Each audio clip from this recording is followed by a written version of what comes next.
Hello. Hi everyone. Welcome to Bardsung.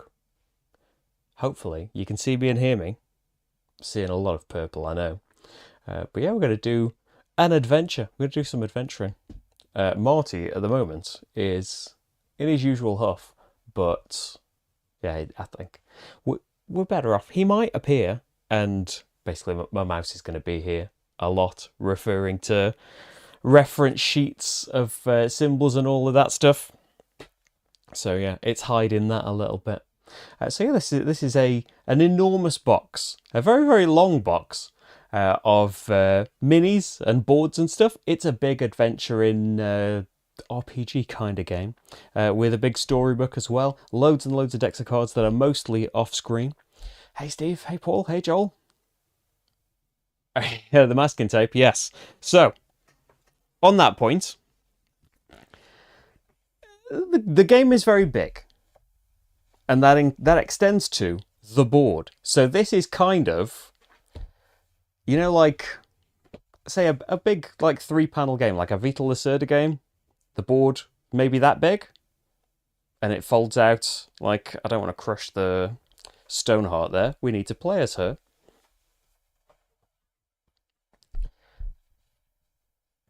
So like, this great big board is essentially what I'm saying. You've seen these sides of boards before. Well, what if those boards were one whole row bigger? I'm saying that this board is bigger than this table. And yeah, I'm not willing to get an extension to my house to film this with its board. Especially since, like, there are some bits on the board, like that's where you would have the tokens. There's a whole row for these tokens here. There is a reputation track that is enormous as well for this reputation token. That is a space of the reputation track for that tiny little token. That runs along the board, and there's a space along the bottom here for your like initiative track that goes all along there. Essentially, like there are some bits on the board that are like, you need to start at this line, and if there's treasure put out onto the board, there are 4 spaces that you'll put treasure chests on. And it's a cool little mechanic that, like, the dungeons aren't necessarily predetermined. Decks will make the dungeons and tell you which things to draw, and you want to try and move your way over to where you think treasure might be, and then it will appear in a room if you can get a room over there. So there are a couple of things that the board itself does, but generally, in a lot of situations, in my experience anyway, it is just a great big grey canvas that you will place tiles on. So although it is perhaps not as thematic, seeing this purple space, yeah, it means we can see the game. So the masking tape, while not elegant, will not ruin my cloth, I hope, but will mark out the area, because there's a boundary basically. You can't see the other bits. I've zoomed in basically. If a tile goes off the screen, that's out of bounds, and you can't have a tile there. But yeah, a long explanation of board too big, basically. But we'll be seeing all of the, well, not all of them, but we'll be seeing plenty of minis and things. We won't be seeing this guy because he is some kind of boss for later on. Come on, camera, focus on that. It's a great big box. There are a few great big things inside it. So if you're into your minis, or at what point does something stop being a mini? I suppose he's a giant mini, isn't he? Then, yeah, Bardsung got a lot of them in there. Hey, I see the High Dwarf. Oh, I'm glad you could catch the live stream. Thanks for joining me. I'm going to need a lot of luck. Is this Star Trek themed? Is there something to do with... Is that an episode of Star Trek, Paul? I'm going to miss any references to things. Yeah, there's... My dedication is there to the hobby. Perhaps not to Bardsung. Yeah, but I'm shooting this off to Paul. And Paul's gonna just paint up that mini and come up with a big backstory for him. Well, I suppose he's got a story in here. So yes, the broad strokes of what is happening here. There's an eternal forge. There's mystical things. There's gods and stuff. And the world's not very nice. And there are hobgoblins that are raiding towns and killing, raiding, not doing very nice things. And we are a band of nothings, basically, that are hoping to become Bardsung. We are hoping to have adventures grand enough that the bards will sing about them. So that's our goal, really. I am going to be playing, though, the proper solo mode. So, of course, it's a co-op game. It plays 1 to 5. You can play as a solo player with as many as you like. So you can, like, I've seen people do like 3-handed for the solo, which is perfectly fine and perfectly doable. But it does include a few modifications for you to play full solo. So we'll see how far we get in that. So once you start, hopefully it's probably not going to be massively clear because I have to zoom out quite a way to see all of this. But hopefully you can see some of this text. So there's some kind of broad stroke stuff that I'd said in the main rule book and the chapter book. We won't get into the the state of the rules and stuff. They work eventually. They're just spread across multiple books and some bits seemingly at random. So the very start, we're going to get a bit of story and a choice. Unfortunately, Rach is not here to do story time. Hopefully there'll be some story for her to read in Viticulture World. There is actually a little bit of story for her to read tomorrow. So, the skies are painted a crimson hue by the time you draw close to your destination, the setting sun casting elongated shadows from behind the trees. Each is the silhouette of a dagger ready to strike, just as you are at the hobgoblins, although the rich colour reflects warmth in your eyes rather than murderous intent. Your guides have long departed, years of ingrained fear too much for them to bear. It's of little matter. The land has already begun to take on a downward slope as you approach the depression, and you can follow the aged dirt path the rest of the way. You even have a map drawn by a venerable dwarven villager that claims to have ventured into these depths during his youth, complete with scribbles of where enemies are most likely to be hiding. Ahead, a mysterious figure awaits. They wear a long cloak with the hood drawn up to conceal their face. Greetings, heroes. Their voice is difficult to place, curiously flat and without accent. Hey, that was my best accent. I commend your bravery this night and the great undertaking you are about to make. Yet it occurs to me that there is perhaps an alternative to the obvious path you follow now. Your enemies will doubtless have posted guards where they are encamped. Are you so eager to see their steel bared? The stranger gestures to a trail that departs from your current path. The stony gravel far older than the dirt you stand upon now.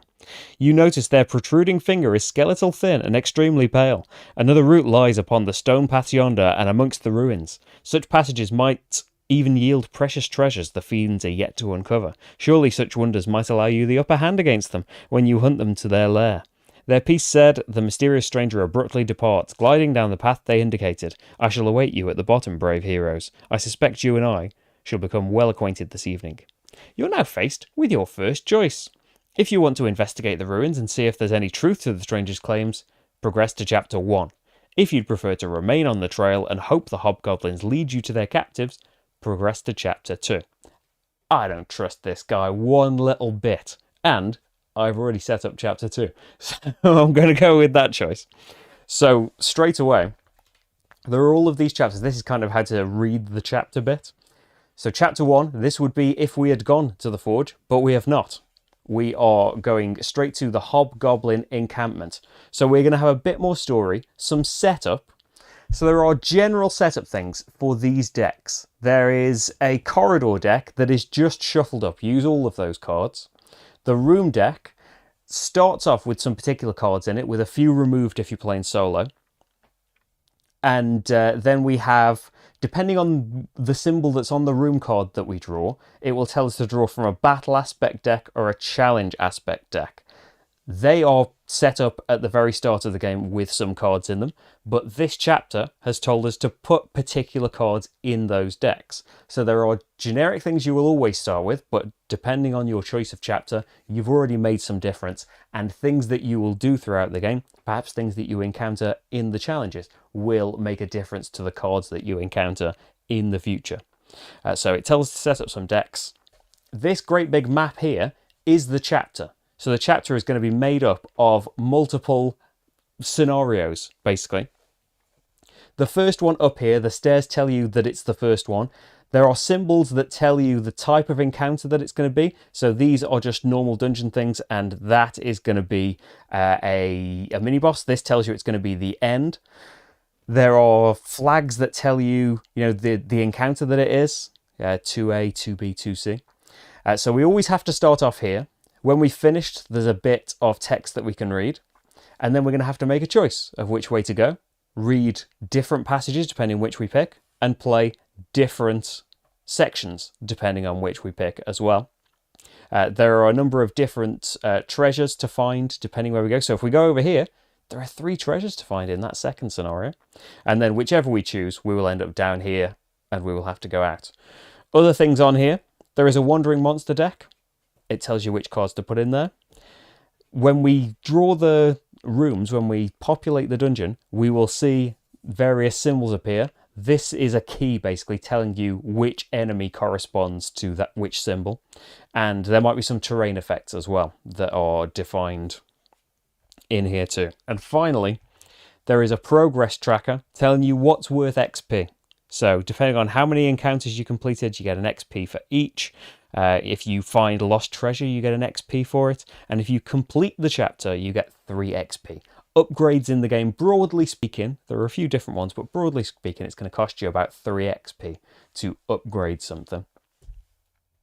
So the Hobgoblin encampment. Despite the stranger's tempting words, you refuse to allow the Hobgoblins to inflict yet more suffering upon the good townsfolk. Your duty this evening is clear, and you will not be swayed from your path. The only way this region can ever be safe is if you seek out the creature's lair and tear this menace out by its roots. It's laughably easy for you to track your quarry. Hobgoblins are not considerate or stealthy creatures by nature, preferring brutality and force of arms to lead the way and spread fear before them.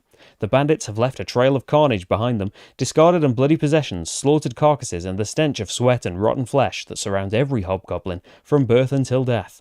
Before too long, it becomes obvious the path is not some meandering wave of chaos, but one with a deliberate destination. As the ground beneath your feet continues to slope downwards and the rough path leads to a tunnel choked by detritus, you realise that despite ignoring the stranger's words, your choice has still led to the threshold of the ancient forge.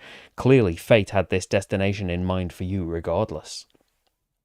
So I've already done all of the deck stuff, and so we basically need to do this scenario. There is a starting tile that we start on, and then how we progress is based on the cards that come out, basically, how the dungeon will play out. Because you see, future pages are future chapters. So our whole chapter is going to be based on doing these scenarios. I'm just going to be doing one scenario for now. And I'm going to pull up some kind of platform so I can rest that on there. And remember which enemies are which. Oh, actually, if you are thinking of getting Bardsung, or maybe you already have it, check out Board Game Geek. I need to get his name to credit him properly. Where's the thread? Don Brisson, user Hazelvine on Board Game Geek, has made a Windows app that, like, it doesn't handle the game for you, but it has got some tracking things in there. But it's basically a window of just stuff. It can track your fate tokens, it can track all of these tokens for you, but also you can click on pretty much everything on the screen and it will refer you to the rules for that thing, and you tell it which scenario you're playing and it reminds you which symbol is which. So yeah, it's pretty fantastic, considering, yeah, it's a user-made thing as well, and it's been pretty essential for me. Hi Mike, how's it going? So, in the solo game, you have a second wind card. This is the initiative track right now. And so I am playing the Stoneheart,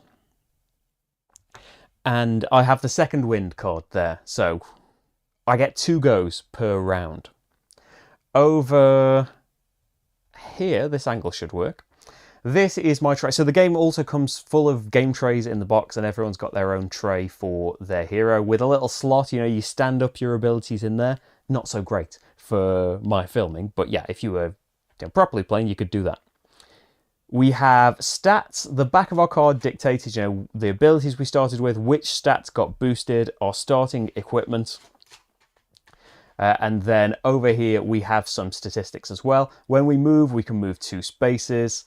We get 2 resistance when we're defending. We get +2 to our rolls. A lot of the rolls in this game, they have modifiers and things, but it's generally D20s for hero tests. You'll have a target number to reach, it's generally some D20 action. I have 5 grit, means I've got 5 health essentially. I can take 5 wounds before I'm dead.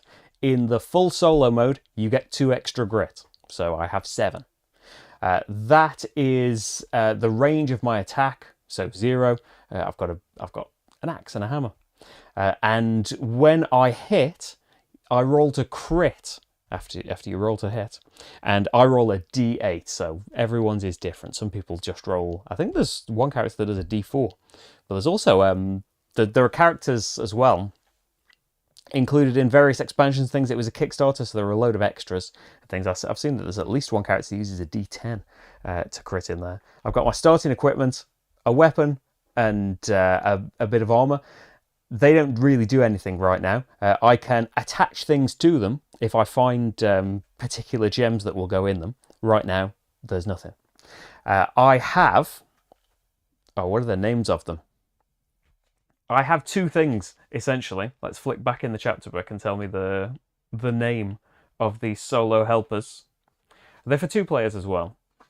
Squire cards. So if you're playing with fewer than 3 heroes, you add squire cards. So in a 2-player game, you get 1 squire card to share. In a solo game, I have 2 squire cards. You don't actually get extra figures out and do all of that stuff. We have special abilities though. So I have gone for Chronicler.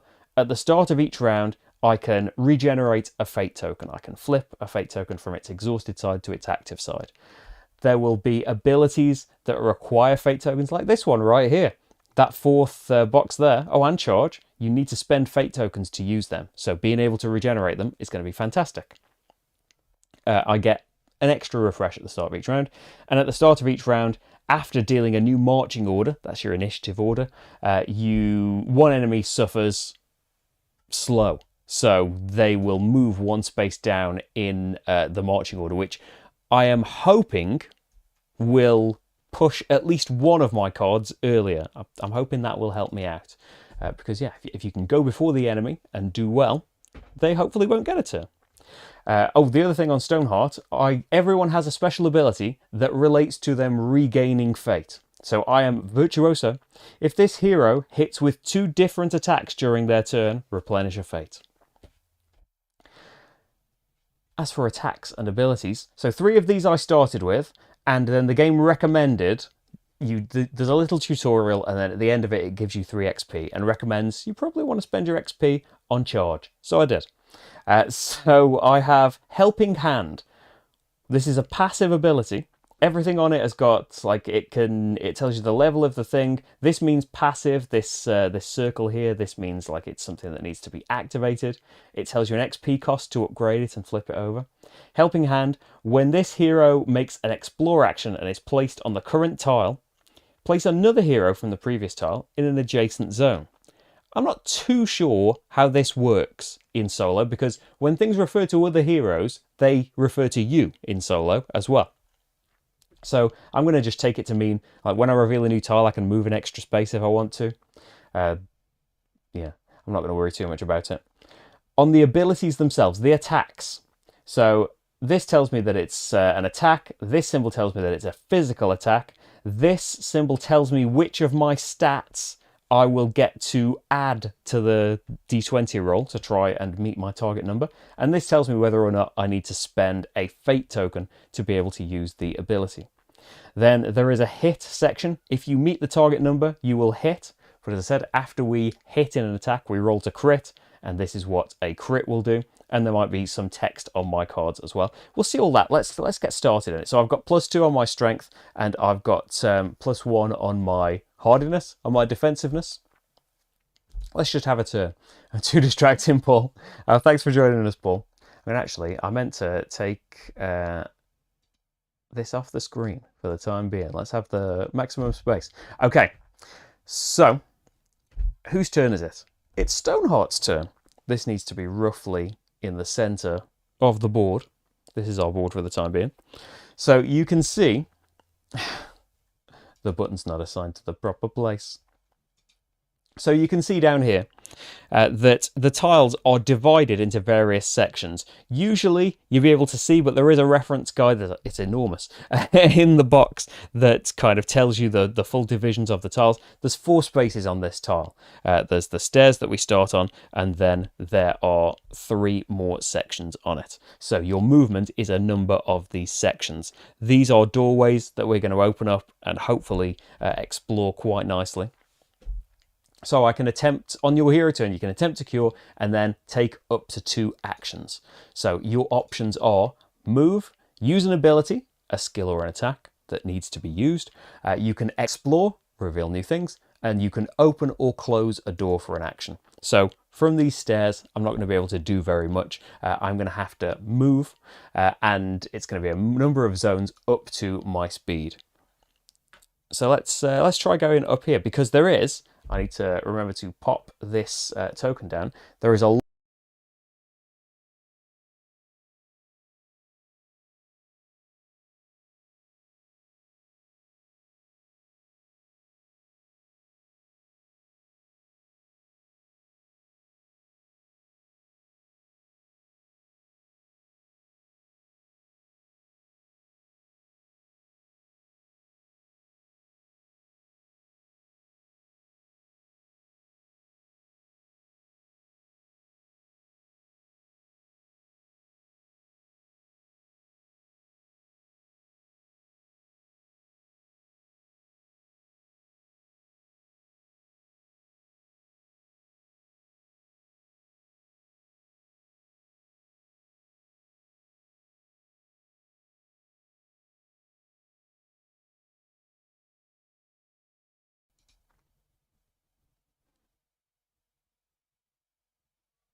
the audio is gone. Oh dear, how long's that been happening?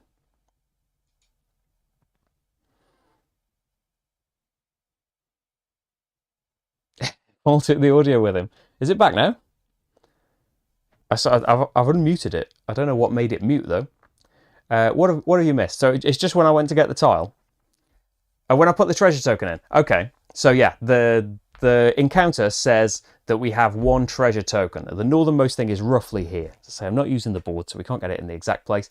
If I make a room appear under this token, treasure will appear where the token was. So we'd like that to happen, but it depends on which cards come out. I'm in a room, so I drew a corridor card, and it told us this is the corridor that you find. And you need to match up the exits roughly. There are doors that by default are open that will take you to various places. And so we connect these up. You can get like these big unwieldy 3D doors I've seen. But you decide which way you want it to go, as long as it's valid, as long as it's not going off the edge or touching another tile or anything like that. So let's have it going off in this direction. So there's another portal at the end of this room. And there is a secret door as well that we might need to make use of at some point. The corridor card, tells us this question mark here means that we need to draw from the challenge aspect deck. If it would have been an axe symbol, we would draw from the battle aspect deck. But for now, we are drawing from the challenge, and let's see what's going on here. Frightened trader. You see a trader, the type of mercenary soul that cares little for the buyer. He looks worried. Has your reputation preceded you? If the reputation track shows 2 or more corruption, replenish 1 of your tokens. At the start, you get 1 positive reputation. If it shows less than 2 corruption, yay. You can spend 10 gold to replenish 1 of your tokens. I haven't got 10 gold. I don't need to replenish anything, so a bit useless for me right now, but hey, it could have been something terrible. Return this card to the vault. That means back to the box. So nothing happened essentially, but yeah, it'll be all right. Oh, did you see the doors? Yeah, they're a nice idea, but I think it's because the doors sit between the tiles. Unless there are 2 tiles there, they're very wobbly, and even when there are 2 tiles there, I imagine it would be very easy to knock them over. So I moved, I explored, and that's it for my turn. We didn't find on the card, there were no symbols in there to say any enemies appeared, so that's going to be it. And that's unfortunate because I've got charge that lets me move 3 spaces before an attack, so it would help me move more if we could find things. So it's just going to be a little bit longer before we find anything here. So let me find my thing.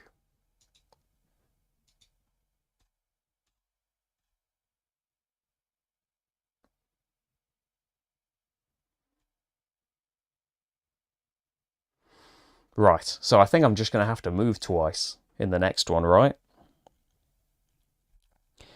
Because that's Stoneheart's turn. We rotate to say, there are the 2 actions done, and then second wind, it's me again. So we can move into this new room, but there are, you should be able to see this, there are 2 lines here defining the 3 areas of this room. So I can move my movement, which is 2,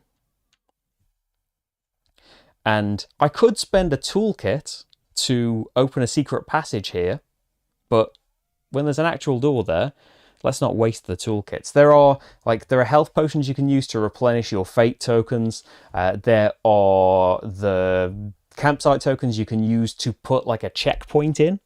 So if you would fail, you restart from where the checkpoint token is.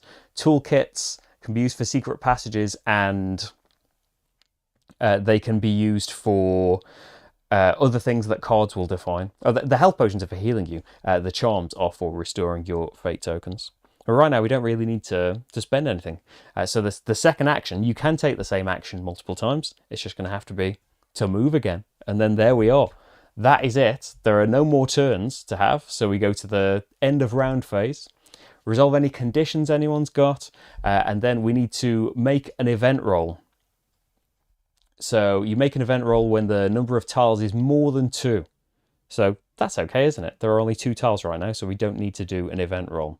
The event roll can be horrible. It makes things on the terrain activate, and it makes the echo token comes out, which is like a nasty kind of hurry up thing. Then shuffle the marching order. If it's okay with you, I'm not going to bother shuffling the marching order because they're both me.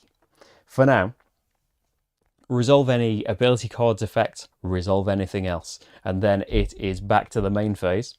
So the hero turn, my first action is going to be to explore. So we are in a corridor going into a room now, and let's see what we find down here. We've found a square room. I have a feeling it's going to be a lot of me dodging over to the side and grabbing these tiles from the various piles. So it is one of the ones with an orange token there. It's going to be one of these, isn't it? So, oh no, it's got like an L-shaped entrance to it. Okay.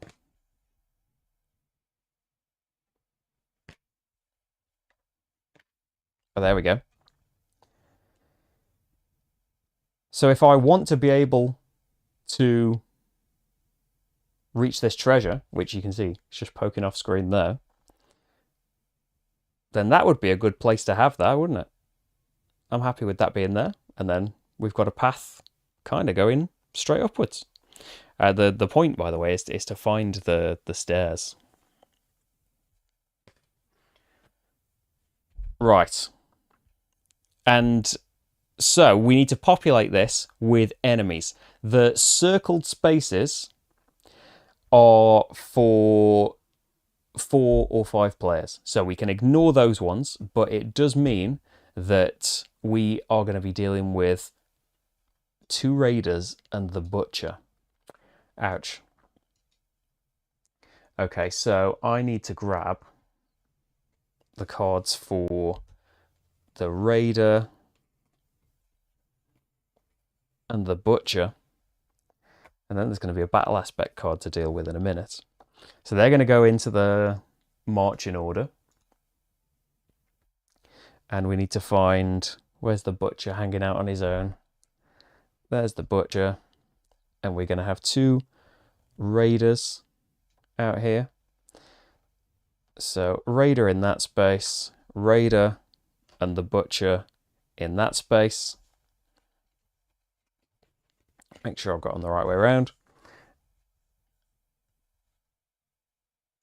And come back to here. So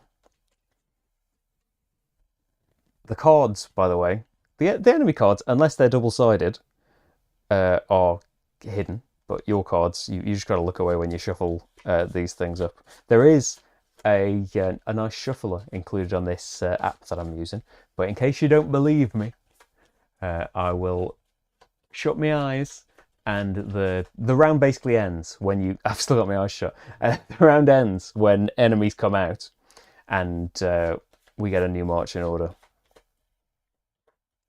So the new one is going to be me, the butcher, me, raider, and what I can do is, so at the start of each round, after dealing a new marching order, one enemy card suffers slow and goes right in the turn order. So why don't we shuffle the butcher along so that I get my 2 turns first, and hopefully we can do some good attacking. Oh, I do like when you explore a room as well, you go onto the new tile. If that would have made a difference to last time. Yeah, I could have explored last time, couldn't I? Yeah. So I don't need to flip any tiles. I have slowed one of the guys, and we start a new round with me doing the 2 things.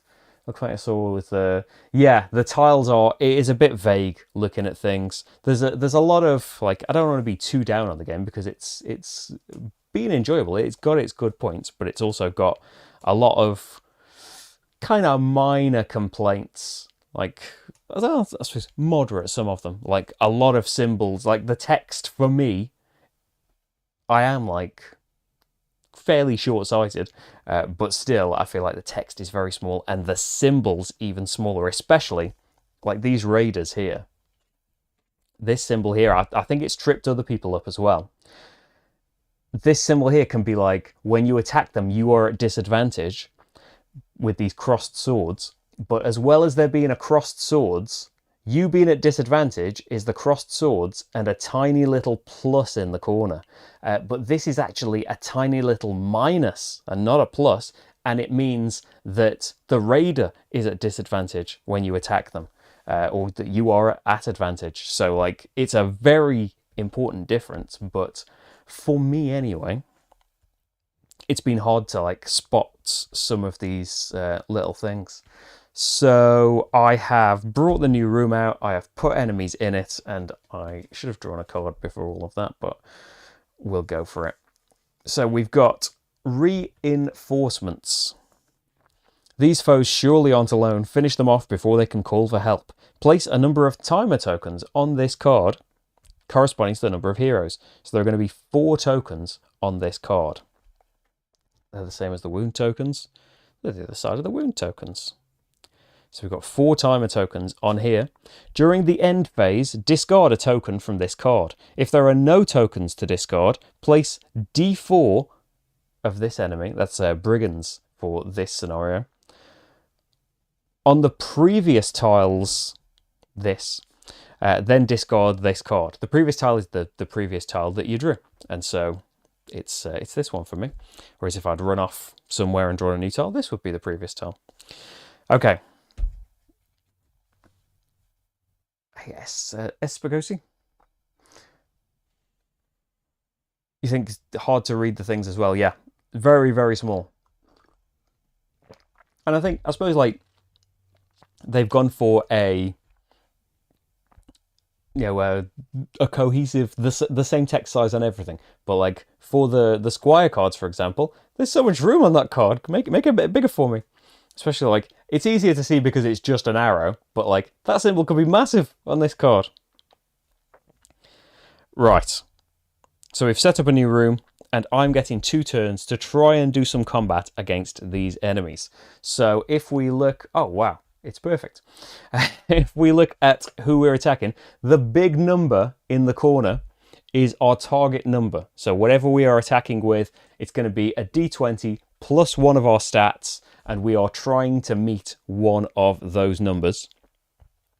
they've got a movement value. This here is when you try to crit them. You need to beat that number. We'll give it a go. So what should I do first? So in my abilities, I've got backswing. It's going to take a fate token to do this. If this attack hits after resolving the effect, apply the same effects to another enemy in the same zone. Spoiler, probably that. Charge. Before the attack is resolved, you may move up to 3 spaces. So I don't have to waste time moving. So I probably want to charge and then backswing, right? That's 2 fate tokens. But it's quite nice. And then balanced strike is just a normal attack. It can still do some decent damage, but it's got no extra text. But it doesn't require a fate token to be used. So I think rather than wasting one of my 2 actions on moving, why don't we just charge in? So I need to spend one of my fate tokens and try and get them back. And remember, Stoneheart's ability, Virtuoso, if I use 2 different attacks during this turn, replenish a fate. So brilliant. And I get 1 back at the end of every round, so I should get both of these back. Okay then. So I'll use charge first. So before the attack is resolved, I can move up to 3 spaces. So I want to be in here. And we will try and take out the Butcher, I think, because the Butcher is a little bit tougher. I'm going to need an 11 to hit. The charge tells us that I can use my strength to add on to my roll. So I'm going to get a +2 to my roll here. I can spend a fate token to empower the attack, so I can add a d4 to my roll as well. But I'm not going to do that. So I am hoping for a 9, aren't I? Because I get +2. So I rolled a 16. That is definitely a hit. So we are at least doing 1 wound, 1 damage to the Butcher. But can we crit? So our crit roll is a d8.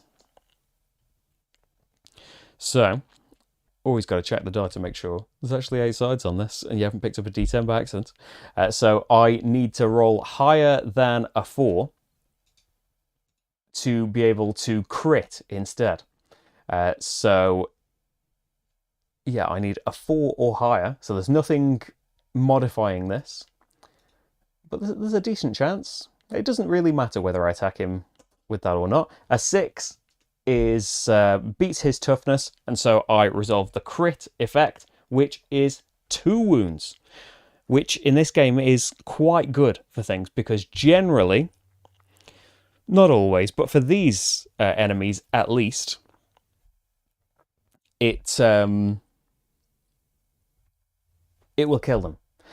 So you can see that what happens when this card takes 2 damage, Skull and Crossbones means dead. So if I'd only done 1, I would put a wound token on them. I did 2 though, so they are finished. But never forget, when a hero defeats this enemy, they place the grudge token on their dashboard. So that might come back to bite us later on. But the Butcher is quite easily finished off. We get 2 gold into our stash. And yeah, he can come out of the running order for now. So that does kind of take the wind out of my exciting attack, because I was then going to do my backswing that I could apply its damage to another enemy in that zone. So I could have moved in and just done that, to be honest. But hopefully it'll still work out. Because if I attack with anything else, well, actually, I could just attack with balanced strike, because they aren't in the same zone, essentially. So it doesn't really matter what I do. If I was to do backswing, I would get the fate token back eventually that I used to pay for it. Let's do balanced strike, though. And I could empower it if I'm worried about hitting. So balanced strike is similar, uses my strength, so a +2. But since we'll still be using... This doesn't cost a fate token, and by doing 2 different attacks, I will replenish a fate token. We might as well spend 1 to empower the attack, because we will recover 1 after this second attack, and we'll recover another at the start of next round. It's just if we want to empower our defense, we'd have to spend even more fate, and I might not want to do that. So let's see what happens out here. The Raiders' number is a 10, their target number. So I've got +2 from my strength, and I get, oh dear, 3 of 4 on the D4, just short. So that's going to be a 9, so that doesn't... Oh. However, what I should be doing is rolling with advantage, because that's on the Raiders card. They are physically vulnerable, so any physical attacks against the Raider have advantage, which means roll 2 dice, pick the best. The other symbol that I was telling you about with the tiny plus instead of the minus is the opposite. They're physically resilient, so you roll with disadvantage, which means you roll the 2 dice and pick the worst one. So actually, I didn't need to empower it at all. Anytime you roll a natural 1 or 20 in this, you see the D20 has got the Bardsung logo on, you replenish a fate token. So we are at like 23 there. So we definitely hit the Raider for, we can see from the balanced strike, for 1 damage. But hopefully we can crit. So it's going to be D8 time again. And we need a 4 to beat its toughness. It's an 8. So yeah, that is 2 damage on the Raider. We get a gold for defeating it. And yeah, it's the rolls so far. Well, we did get that 3, but then I remembered we're supposed to have advantage. So he is gone. So we've only got 1 to worry about. Doing this in 4 rounds, I think it's going to be doable. But yeah, there will be reinforcements at some point soon that aren't going to be very nice. So that is just my first turn as well, isn't it? I attacked with 2 different things, so I replenish a fate token. And so you can't use... You can do the same action 2 times on your turn, but you can't use the same thing. So I couldn't just charge. But now it's a new turn, so I can charge again. So I don't even have to waste any time moving. Although I suppose I've got to move afterwards. Yeah, we could use the move afterwards. I'll charge. So before the attack is resolved, I can move up to 3 spaces. It's going to be another fate token. But hopefully this doesn't hit, and then I'll use my other one to attack and I'll replenish that. Who knows? So same thing we've seen. I'm not going to empower it. I'm just going to go for the D20, but it's another Raider. So we've got advantage on the attack. And let's see what we managed to do. Well, I can take the 11, which would be a hit anyway. But I can take the natural 20. And I can replenish a fate token. So it's a hit. Is it a crit? It is a 2, so it is not a crit. So we've got a wound on... You would put it next to the figure, but we've only got 1 Raider at the moment, so I'll just pop it on there. So it's still alive, but we can do our balanced strike now, which won't take a fate token, and will be me attacking with a second thing, so I will replenish my other fate token as well. So it will... it'll be fine, won't it?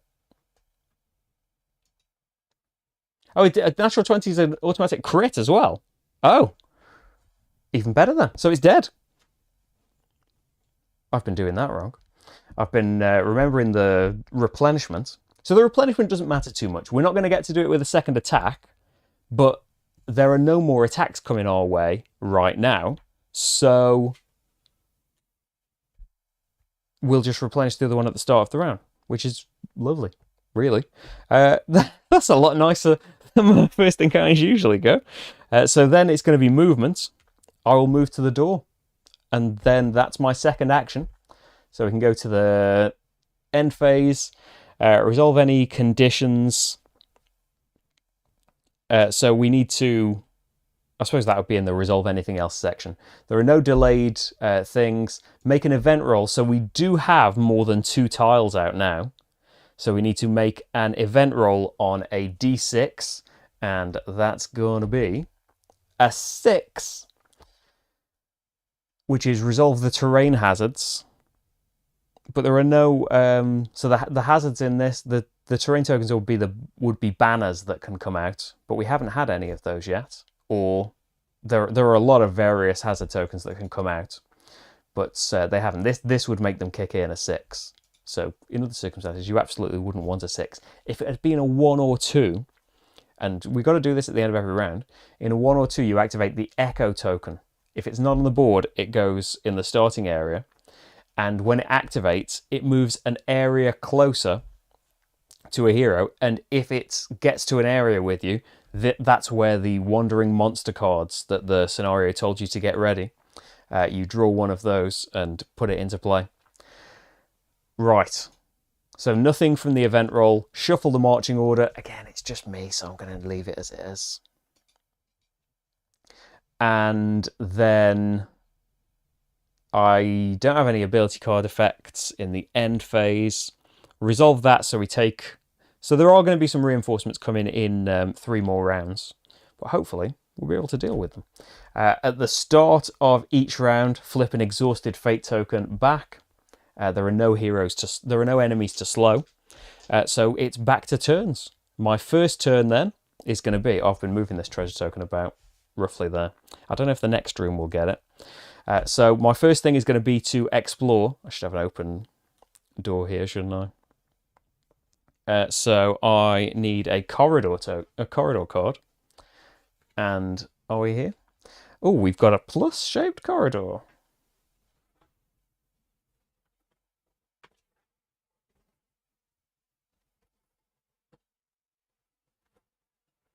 Sorting through the stacks of things. So I can put this anywhere I like. So there's 2 sections in this room. And yeah, that's not too bad, is it really?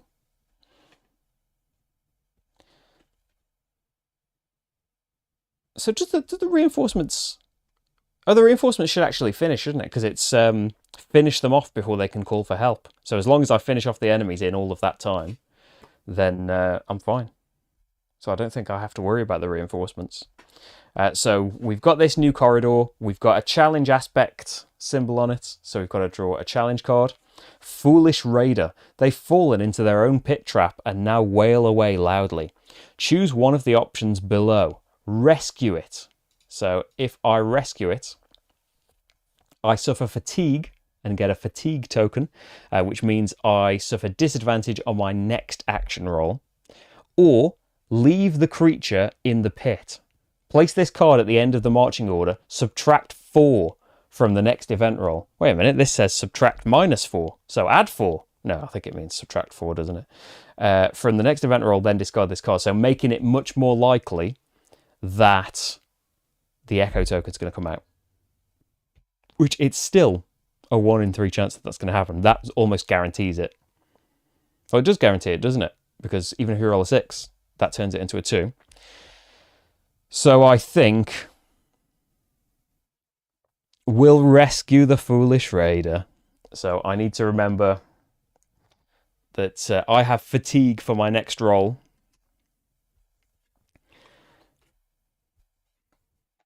And so I've used my first thing. And so I will move as my second action. There's 2 areas on this tile. I need to make sure I keep filling it up with the door tokens. So hopefully my next room will uncover this treasure. So I uncovered this, and then I can move. I only need to move 1 space. And that's the end of my first turn. Second turn is going to be to discover which room lies beyond. And it's going to be a little square room.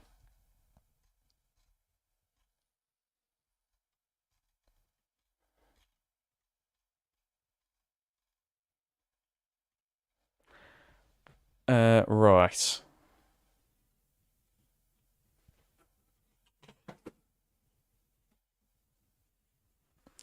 So that's going to be, yeah, a straight through room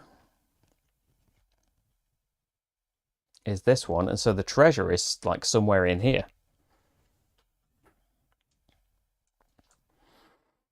Yeah, thematically, I would leave him where he is. But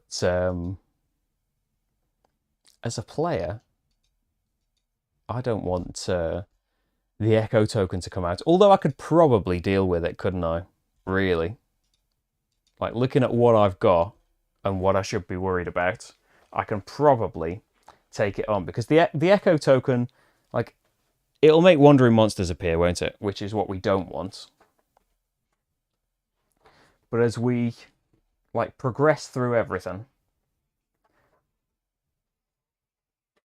like, just checking, like, that I'm finding all of the bits.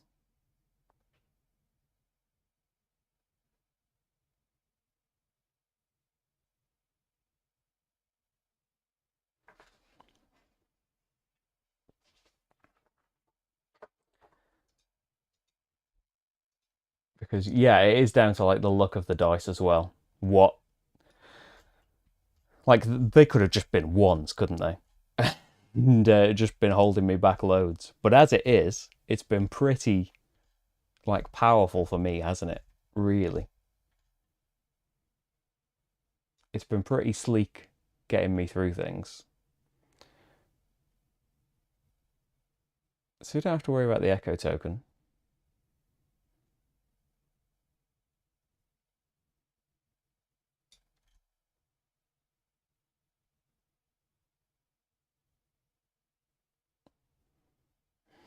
And we're close to, like,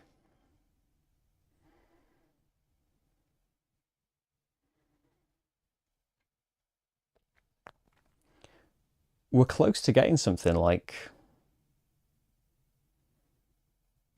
to the threshold, right?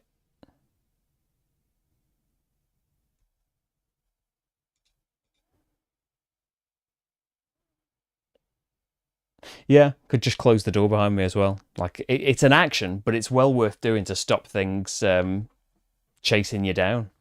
Like, am I pretty much like, if we zoom out and see the boundary of where the boundary is basically where the dungeon ends. Like, I can't put tiles out of there, but putting the tiles there will, like,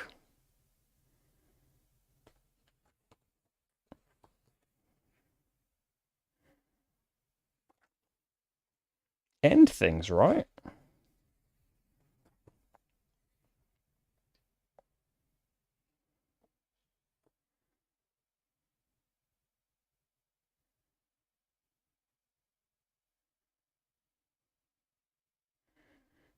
Yeah. So, like, we could be quite close to, which is a bit quicker than I wanted. We maybe, like, usually as well, depending on the way that, like, the tiles have come out, it might just be sending you round in circles, and just, like, something went off that way and just loads of, like, straights come out, and that it just, like, you can't place them, like, going over these walls, but this wall at the top is the boundary, and if you place a tile that would go over the boundary, you put the stairs on it, which is the way out. But yeah, Ossie's exactly right, that if you start closing the doors, you will hold off the Echo token more. So, like, this is all just one big place because I am just running through it and not closing doors. But if I stopped for a minute and closed some doors, it would be a lot safer for me. So I'm in this room, which, again, like, it's not really asking me to do anything. Although, is this door closed?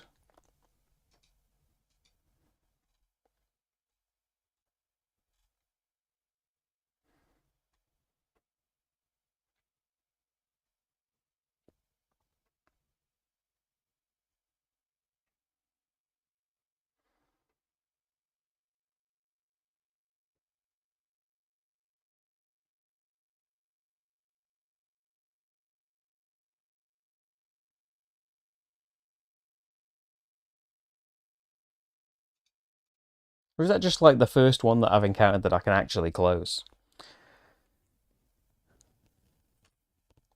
So I need another token there.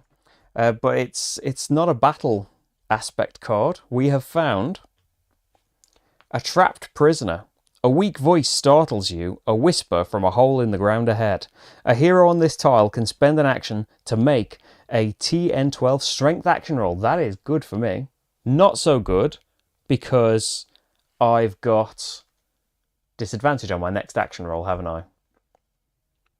But if I was to do it, if I pass, I gain 3 gold and discard this card. If they fail, they suffer fatigue and exhaust of fate, which we don't want.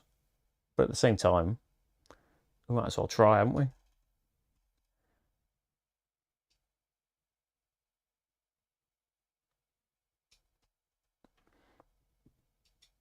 Like, there's the treasure to go and get.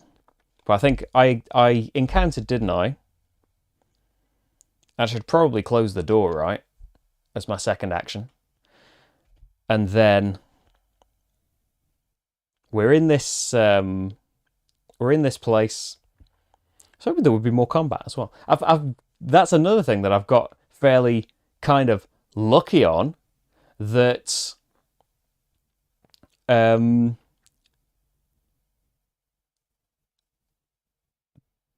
that the things have just kept, like the corridors can have enemies in them as well. The things have just kept coming up that don't have enemies on. Yeah, I think that's...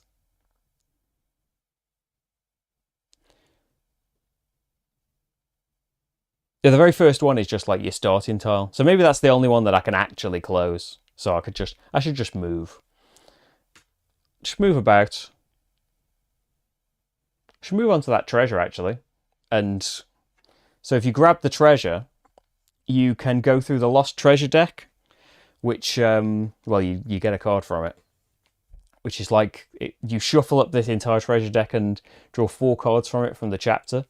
And I have found a sapphire cluster. So these can be attached to weapons only. And the weapon tells you how many things can be attached to it. This particular one gives you +2 to your attack rolls, which is a pretty fantastic thing to find. You get an XP for that. You can also buy these cards at the end of the scenario by spending 10 gold each, which is pretty pricey because at the moment I have found 4, right? 1 each for the raiders and 2 for the butcher. Yeah, I've got 4 gold. But I suppose that's because I haven't encountered many enemies. So I've got my movements, and then I can spend an action to make an action roll. If I succeed, so it's got to be 12, but using my strength, which is +2. So,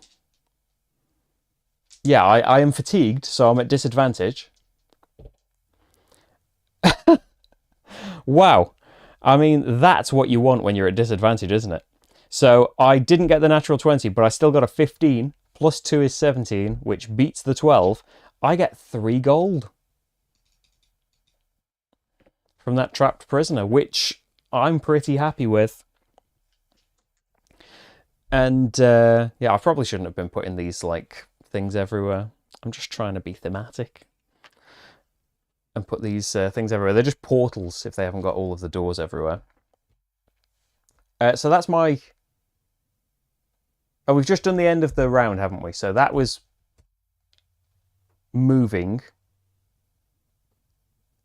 as my first action. Oh no, we were refreshing, weren't we? I couldn't close the door anymore, so I just moved as my second action. Then end of phase stuff. There are no conditions or delayed aspect cards. We need to make an event roll, so we're hoping for kind of high, really. And it's going to be a 1, which means the echo token needs to appear on the board, and you need to remember where you put the echo token in a place where where you couldn't lose it because you knew you were going to need it. Here it is.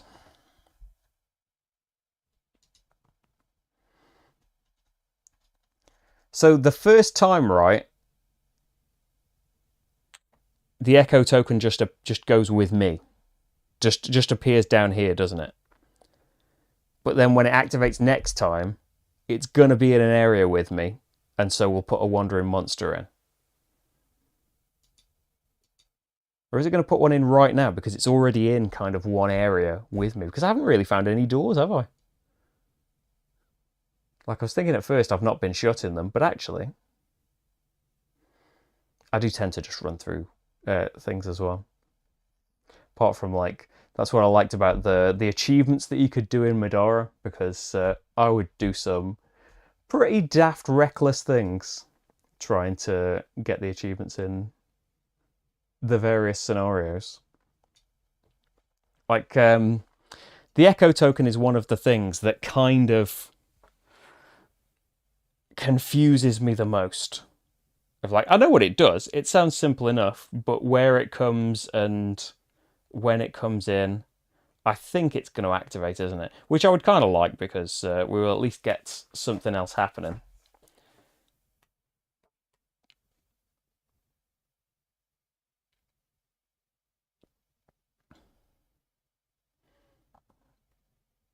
Just trying to find various bits. Let's just say it activates. Yeah. Correct me later if I'm wrong. I'm going to say it activates and it puts a wandering monster in. So we've got these 4 wandering monster cards, and there are 2 enemies and 2 events. So the one that will happen is... I'm trying to... That one. Is it an enemy? It is an enemy. So we have found a giant rat who is not going to be killed off very easily, actually. Ouch. And we haven't actually seen in combat, we haven't actually seen the enemies attack, because my turns went first and I defeated them. So the wandering monster thing was put into play, and then, yeah, we hadn't shuffled the marching order yet, so we can do it now. Hey Matt, how's it going? Thanks, Patreon back. Hi Brian as well. So whatever happens, we're at least getting 1 turn first, aren't we? So first up is going to be me, then the giant rat. So at the start of a round, 1 enemy gets slowed. It's already at the end of... it's going to take 4 hits to kill it. Right, I'm going to... Because I might kill it if I have 2 turns first. Let's say the rat came out first and it got slowed to second. Because if I get lucky with the crits and everything again, you're not going to see anything attacking. It's got a lot of symbols though. So you get to see some behaviours, I think. Hopefully I'll get to put a couple of points of damage on it first. But, yeah,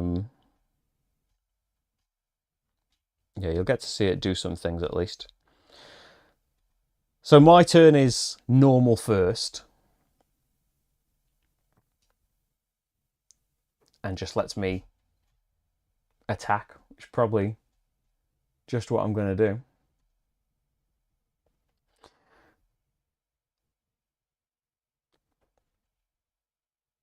Oh, I haven't found the rat, have I?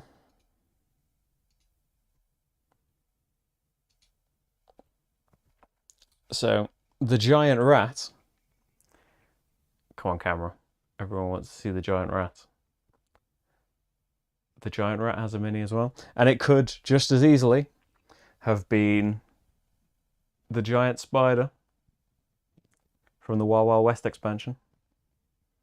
No, it's not. It's obviously not a giant mechanical spider. That would be too amazing. So the giant rat comes in, and we're going to have to hope that we don't kill it. So I'm going to charge, using up a fate token. I'm not at disadvantage anymore because I passed that that roll. So let's see. The giant rat only needs 7 to hit it. It's quite tough though. It's going to be unlikely I crit it. I get a natural 20 though, so I do crit it, and I replenish a fate token, and I crit, which is 2 damage. The giant rat is different though, because you see next to its thing, rather than a skull and crossbones, there is a flip symbol. So it gets, is it lit up it gets angry. It gets worked up, basically, because I've just whacked it on the bonce, and you flip it to its other side. So it's got 4 health, essentially. You flip it to the other one, and it will do some different things. But if you attack it again, it will die. But I think it's gotten a little bit weaker as well. Its target is still the same, but its toughness has gone a lot lower, which isn't great for me killing it. Right, let's... Yeah, I want it to go longer as well, so I'm going to regret really helping the rat out if it turns out that the thing was about to be over. If I kill it, I'll go through what it would have done. So I'll just do a normal balanced strike. So again, D20, I'm not going to empower it.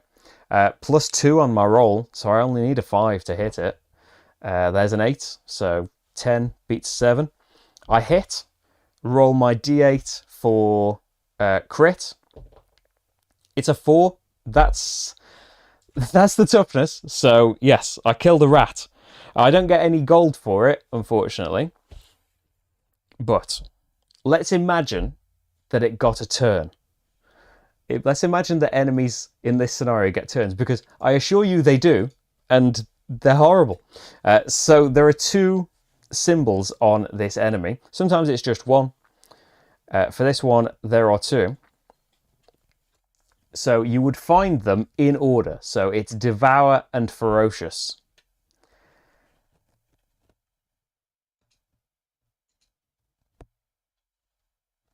If there are multiple enemies, by the way, you've seen when there were multiple raiders, they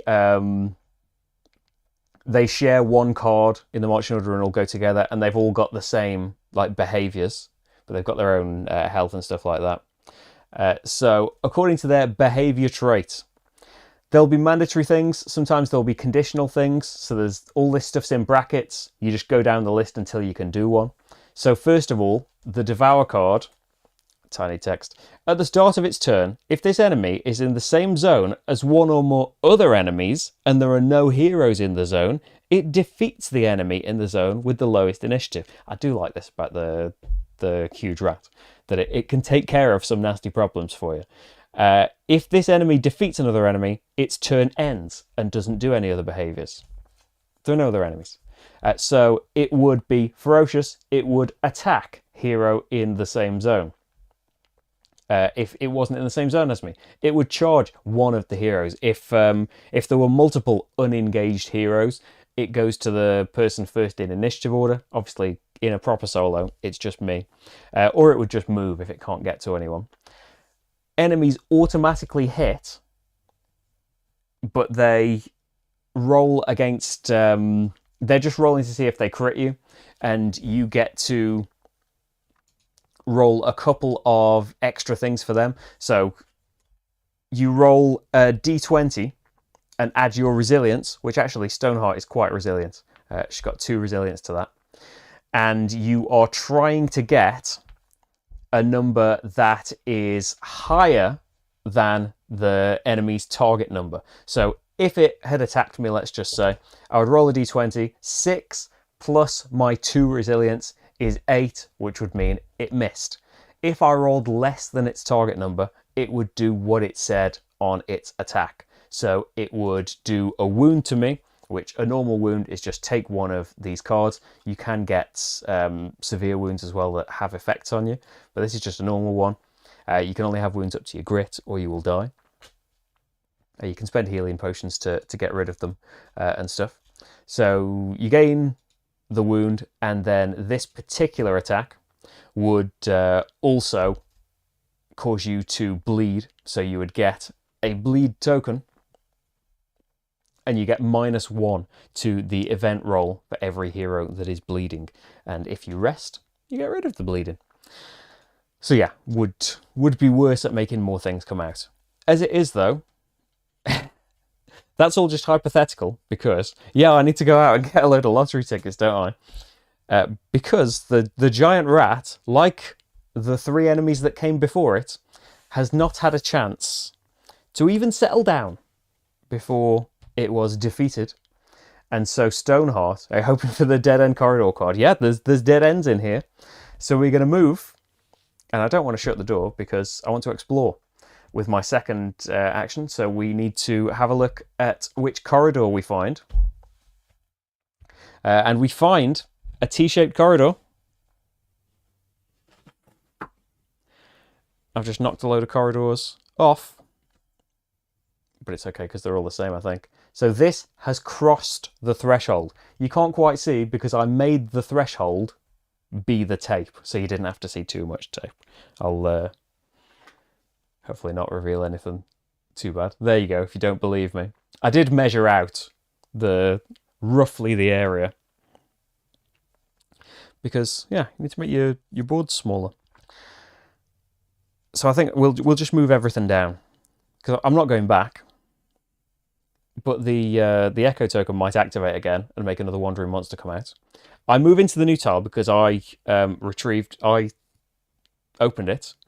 But also, this crossed the boundary, which means we do put it out. If it crosses any other barriers, you're not allowed to put the tile out.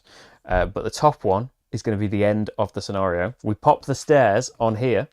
And so the stairs are their own area that you need to get to end the scenario, basically. I think the only thing that's going to prevent me... Oh, we've got to do a challenge card.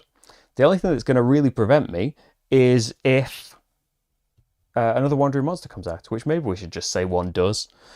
So we can see the giant spider have a go. Oh dear, trapdoor. A trapdoor opens underfoot. The hero makes a target number 12 action roll, and you can use your agility. If they pass, discard this card. Okay, so we've got nothing to boost that with. We roll 17. So nothing happens. But this does happen. Like, usually it happens in pre-recorded playthroughs, and like no one believes me that it happened. You fall and land on a corpse. Although it usually happens, like, especially when me and Rach we've played a ton of Madara, and the usual way that it goes is I roll like this the whole time, and Rach rolls like Snake Eyes the entire time, and understandably gets fed up at the disparity in luck. So if I hadn't passed that, you fall and land on a corpse, you suffer a damage, and then you need to make a target number 8 action roll, boosted by your knowledge. If you pass, get a gold. Oh, so I could have taken the damage and gotten a gold. And then you climb back up, you make a climb with your resilience, which I've got a +1 to. But if you fall, you bleed. But actually, I passed the trapdoor. There's no battle on the second card, which we haven't quite got time for another scenario. In case that scenario went a normal length, but I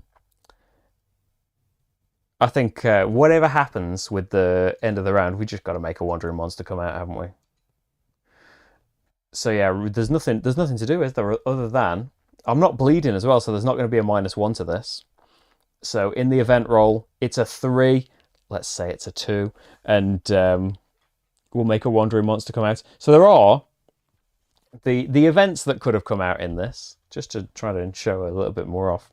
The events that came out, your mind must be playing tricks on you, hearing noises that aren't actually there. Discard this card. So nothing would have happened. Safe for now, but something's definitely out there. Put this card next to the marching order. For the remainder of the encounter, -1 from every event roll. Or, what will make come out? The giant spider. And shuffle, shuffle, shuffle. The giant spider is going first. Oh, but it's slowed, isn't it? Okay. So I can't make it go absolutely first. But I can... I think this is the first time that, like... well, I'm not doing take-backs, but... it's the first time I've had to be, like, on the enemy side, kind of egging them on a little bit. No, come on, have a spider. Maybe you'll get me then. Maybe you'll land a hit on me there. So, it's a new round. The spider got slowed, and I will charge. I will run along. And yeah, it's a +2 to my thing. I'm tempted to not empower the roll, just to try and give the spider a chance. I'll actually close this door. and then I'll charge. So I'm only doing one attack no matter what. Yeah, I'm not going to empower it. We will just attack. It's a 3. There we go. There's some difference in some rolls. So 3 plus my 2 is a 5, which doesn't reach the spider's 12. So that's the end of my turn. And we need... where to put the pile of behaviour cards? I've just moved from thinking, oh, I'm not going to need them, am I? Here we go. This giant spider is cautious. And so we'll try and attack the closest hero or just move. Won't just dive into unengaged or engaged enemies. But it's got range, actually. It's got 2 range. So it doesn't have to come to you. And it's quite nasty, actually. If we... one thing on the little app is that my giant spider isn't out as a default. I don't actually know how to get the giant spider. Oh, the giant spider doesn't do anything for now,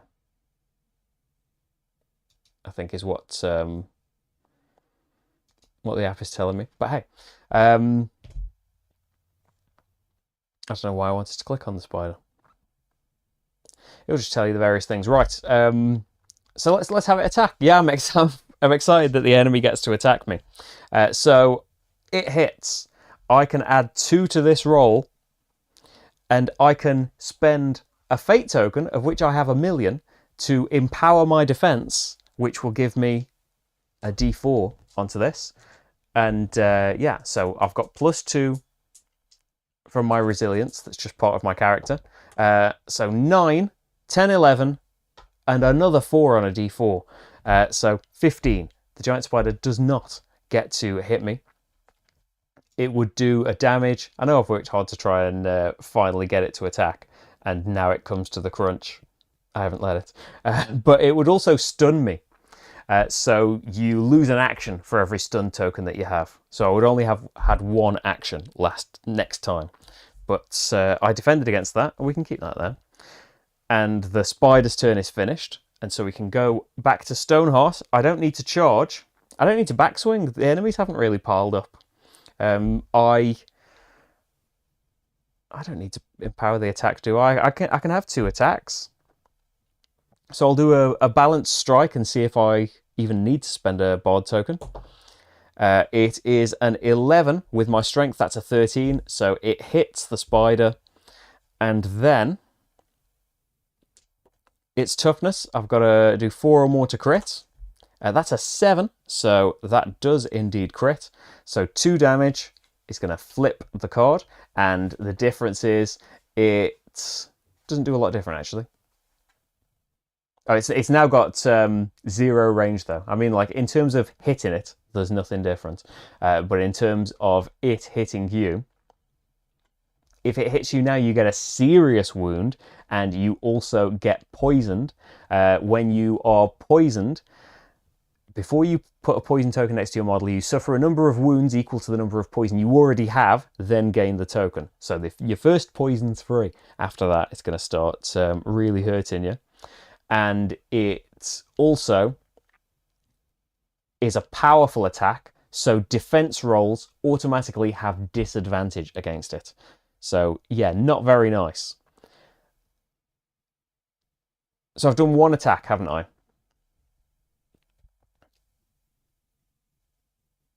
Yeah, I just did my balanced strike. So I think in the hopes that we can defeat it, let's attack with backswing or charge. We just it wouldn't really matter about the extra things to it. I can't empower it, although if I hit with 2 different attacks, I get the fate token back. So let's hope that I hit. It is a 7, which does not hit. 7, 8, 9, nope. So that is the end of the round. So we need to shuffle back up. Whatever happens, I'm going to get a turn first. But am I going to get 2 turns? Remember not to look at the cards. 1, 2, 3, 4, 5. The spider first. And so I get to token back. I didn't hit with both attacks, so I don't get another one back. And then the spider is slowed thanks to my squires. So I've got 2 chances. Okay then. So I've got a bard token. If I want to be able to attack twice, I'm going to have to save it and not empower the attacks. Because I'm hoping to hit twice, but I might not crit. So let's just attack with the balanced strike, not empowering it. Here we go. Here's where all that luck went. I roll a 3, which is just nothing. And then we're going to have to use a token to do one of the other attacks. Let's say backswing. Oh, flip the spider around and shuffling it. Oh yeah, oh, it's physically vulnerable now. You are right, which means it gives advantage to my attack. So the second d20 there would have been 11, which does hit. Oh, thanks, RC. So we do hit, because yeah, their attack has gotten formidable, but you know they are half dead, so they're not ranged anymore, but they're a lot more vulnerable than they was. And the toughness roll, I beat their toughness, so it crits, and the giant spider is no more, rewarding me with 0 coins. There are, honestly, you know, in these decks of rooms and things, there are rooms full of enemies, full of loads of different things, of dead ends that you just like. If you can't place a tile, by the way, that's an action spent. You don't get one back. Full of different things, full of banners that would make enemies, you know, zip back and zip along. Because basically the spider is done with, and whether it's in this turn or not, I'm just going to toddle off to the stairs and jog on, basically, out of here. So what happens at the end of a thing? Let me get my little maintenance thing up. So you lose all of your wounds. You don't change these tokens that you've got available. Let me make sure I'm showing you the right screen. And you keep any like treasure card that you've got with timer tokens. Your grudge token you keep into the next thing. You can spend gold on consumables to unexhaust them. You can pay 7 gold each to replenish any of these. You can pay 10 gold to draw from the Lost Treasure deck, which maybe I would. I only earned 4 gold in that, though.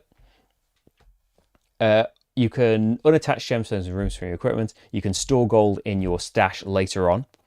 And then you can level up if you've scored a load of XP. We saw in the booklet itself that in this chapter, chapter 2, completing an encounter, you get an XP. Discovering a lost treasure, you get an XP. So I've got 2.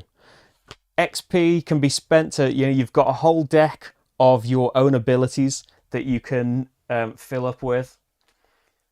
So I'll just grab some of mine. But also, there are some that you can't cross-class, but you can also buy abilities from different classes for 4 XP. And so I could get things like Hardy Constitution. This hero heals an extra wound when they rest. Or Smite, an attack that would still use all of my strength. It's specific to me. So I think if they've got a picture of you on, it has to be you and you can't cross-class that. But that would also give me, where's the new player guide? Highly recommend getting the new player guide up off the Steamforged website to remind you what the many symbols mean. So that would... No, it's not Frostbite. What is that? Oh, it's AoE! It's AoE! Just thinking, it looks so much like Frostbite, but it's not. It's AoE. So this ability, Smite, it only does 1 damage, but if you crit, it's AoE, and the attack hits everyone in the target zone. This happens to be, you know, a melee attack.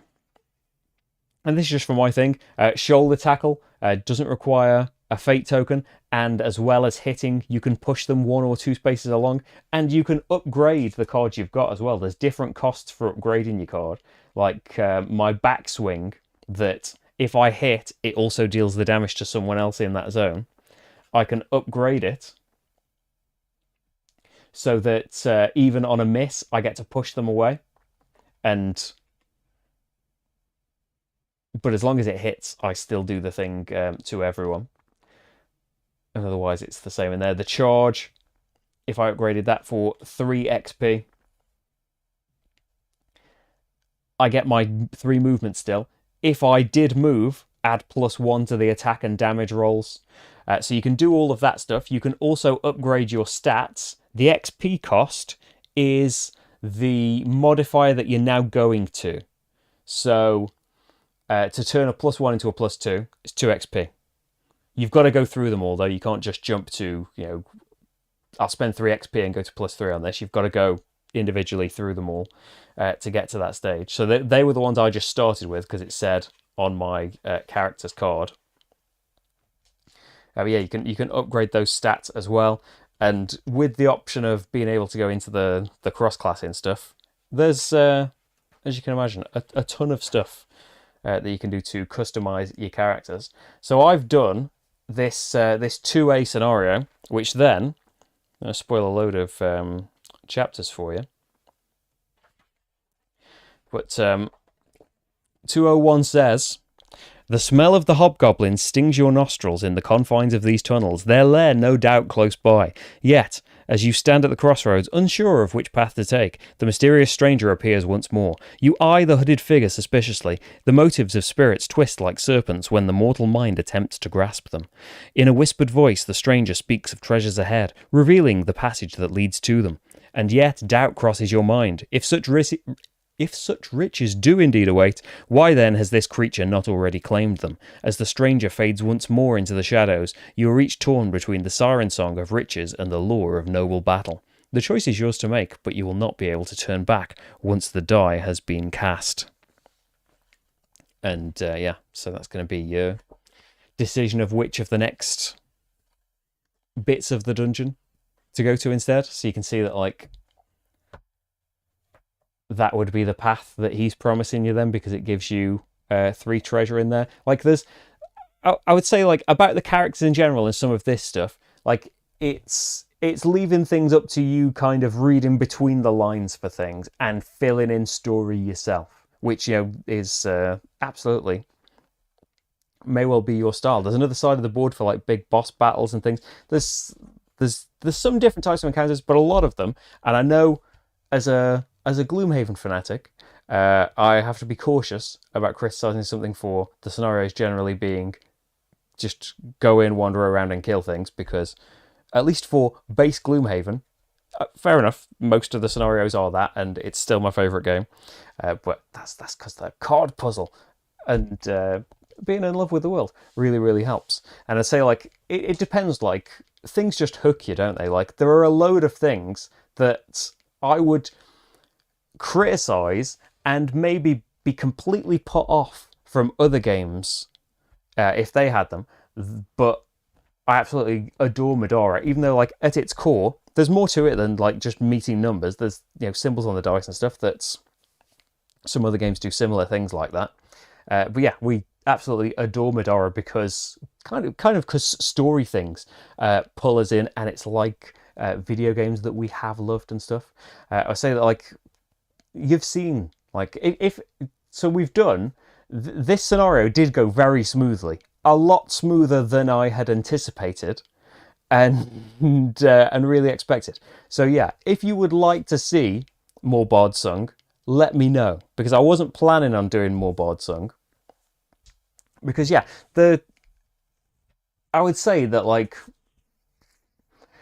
compared to the breadth of the box, I haven't got a lot of experience really, compared to the size of this book and the size of this narrative deck full of secrets to be peppered in throughout, and the tons and tons of rooms and events that aren't even going to be put into your decks if you haven't made particular choices.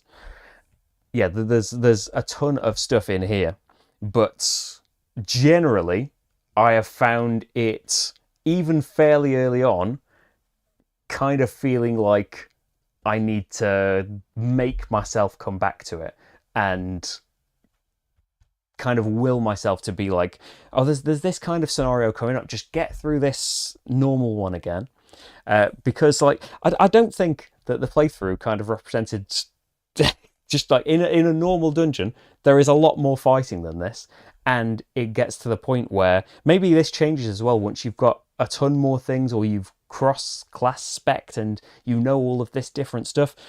Like, yeah, it ends up, for me anyway, especially in solo mode, just being a kind of just a rolling contest, and the way that the dice are going are dictating more what I do than what I want to try out or things that I might find. Or as I said, like a simple thing like the achievements that you can do in some of the scenarios of Madara, of doing very silly things that will probably get you killed, but there is a kind of joy and exhilaration in doing those things.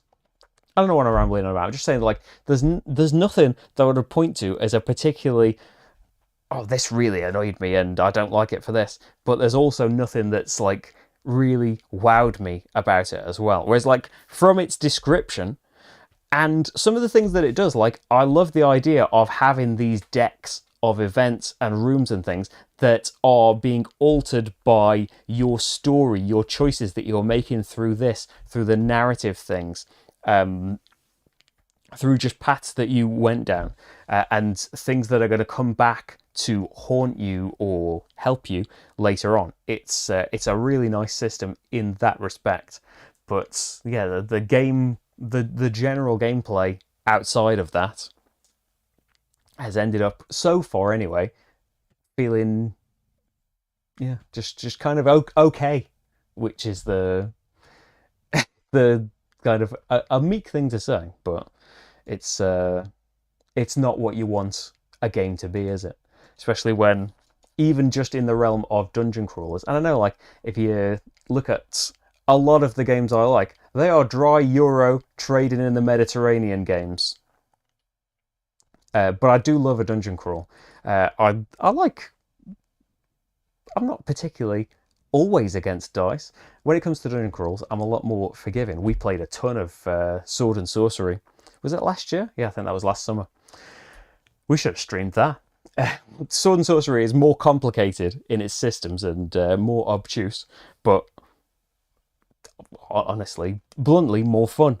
And yeah, Madara, one day, there's never anything that stops us playing Madara. We have twice now, once when it first came out, and once just over a year ago, played through the entire beginning of the game in the first chapter, which in itself is many, many scenarios. Don't let, like, I know a chapter in this is like 3 or 4, or more later on, encounters. Madara is enormous, with huge chunks of story in between every single thing. That's kind of a point as well, that, like I was saying about Bardsung, there is story in there, there is narrative, but a lot of kind of who you are, why you are here, and some thematic things require you to kind of use your imagination and do your kind of input. And personally, for me, I have found that I kind of lean more towards the Madara angle of having it depends if you're interested in the story, for a start, right? That's a huge thing. But I am interested in Madara's story and what happens in it. And so these big chunks where there have been times when I would say there's definitely been times of more than 30 minutes of story. But yeah, we've loved it and been so geared up for the next chapter after that. Whereas Bardsung is probably more for like the story aspect of it. While it is there, it might be more for people that want to add their own flavour and their own touches and their own backstory bits to it, perhaps. Or maybe I just haven't got far enough yet. Oh, so you've are you doing four-handed solo with Madara? Wow. Yeah, even like I shouldn't make out that like Madara just controlling one character was really complicated, because you do get into that combat thing with Madara as well. It's just like, here is the thing I am really good at, and there are a load of enemies to attack, so I'm just gonna do this thing every turn, this thing, reroll, and just activate all of the things in this order until something makes me need to change my mind. But still, there were a lot of various things, especially like by the end of chapter 1, there were a lot of specialties that one character had that, yeah, I can't imagine the plate spinning that's involved in trying to control 4 of them at once. But that is like, I imagine mechanically it's the optimal way of playing it, right? Because it seems designed for 4 players. Like, you have to have these cards that basically boost your stats. I think they might have changed the 2-player system actually in one of their big updates. We've never played it with any of the updates. I have, since we stopped playing it, the 1.1 pack has come out, and I have updated our game with that, but then we realised that something else got in the way, and yeah, we've left it ages since we played Madara again. Which we never mean to. But really, I'm lucky that I've even gotten to the end of chapter 1 of Madara, that I have ever played. I can't remember how many scenarios of Gloomhaven now. I've never completed Gloomhaven, but we've gotten most of the way through it. I'm lucky to ever get to that point with games because, yeah, there are a million waiting around, and some of them are big monsters like Bardsung that I want to get dug into. But yeah, I'll get to it one day. They're all things like Madara is being kept. It's not up there anymore. It's downstairs. Still from when we were playing and upgrading it. But yeah, I don't feel like, so far, and from what I've seen so far anyway, from what I've played so far, I don't get that feeling about Bardsung and being eager and still, and it's still having that wonder about it, which, you know, that fading after a comparatively much shorter time is worrying for me.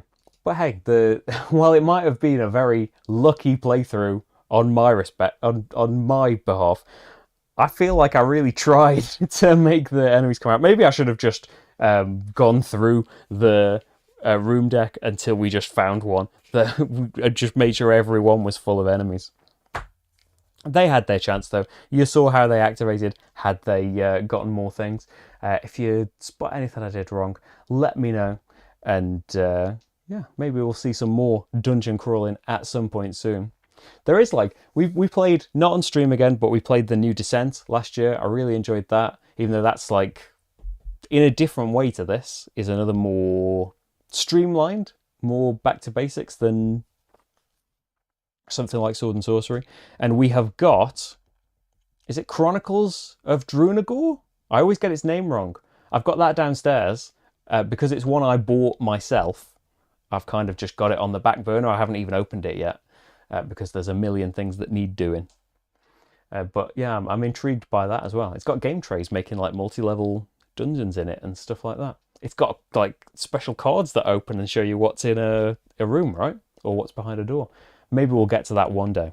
Tomorrow, there is going to be another stream in about 24 hours time, actually, at 5 p.m. BST tomorrow. Rach will be joining me, and we will be doing a multiplayer game for something completely different. We're going to be doing a multiplayer, a 2-player co-op game of Viticulture World, which is a co-op expansion for Viticulture. It's so good. And yeah, I'm going to be doing an autumn one at some point in the future. But hey, we haven't had one in a while, so it's going to be Friday at 5 with Rach for Viticulture World. Speaking of which, she's just come home. But yes, and we'll have many things in the upcoming weeks. There's a lot of stuff to film, but I'm going to try and find as much time as possible to do live stuff and all of the other things around it. And hopefully you can join me for that. Look out for my posts. I usually post on Mondays saying what there's going to be in the week. Oh, you missed out on Chronicles. Super interesting. I haven't got anything from, like, there was another Kickstarter, right, with tons of expansion stuff, which, yeah, I haven't even played the base game yet, but it's one where I wish that there was just like unlimited money and it wasn't Kickstarter exclusive, so I could get hold of all of that stuff because it looks gorgeous and hopefully it plays well. We'll have a look at some point soon though. Hey John, you are late to the party again, but you can rewind and watch it all. Joel, I'm not playing Carnegie with Mr. Gaming Rules. Paul's doing Carnegie all day tomorrow, right? He's got a special... I think that's tomorrow. Scroll to his post. Yeah, he's doing a special triple stream of it tomorrow. I am interested in Carnegie, actually. I hope I can get hold of a copy at some point soon, and maybe we'll be playing that on here very soon. But yes, for now, I will see you in about 24 hours time for, on a completely different page, some laid-back co-op winemaking with Rach. But for now, I think it's time to go and have a drink and relax and stuff. Not that I've actually been under as much pressure and close to death as I feared I might be. I think that, yeah, in the tutorial, I was a lot closer to death than this. Thank you, everyone, for being here, though, and I'll see you tomorrow. Bye, everyone. Bye. Bye.